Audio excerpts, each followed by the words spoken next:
गुस्सा से रहोला रे जवन फरियावे उहो ढेर होला रे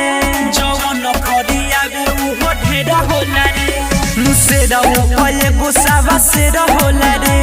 जवन फरियावे उहो ढेर होला रे खरहा की दर में सुनय अंतर साफ होला रे होई के तना बड़का माफिया करो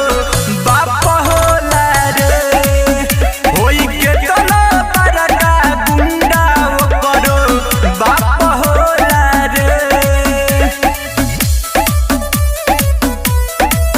होई के तना बड़का माफिया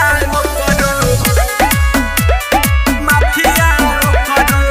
बाप होला रे जीजा हई तोर ते हवे हमर सार तोरा जैसा रंगदार के दिही हथियार तोरा जैसा रंगदार के दिही हथियार सब लोग ही हमारा डर से केहू आवे ना सोझा घर से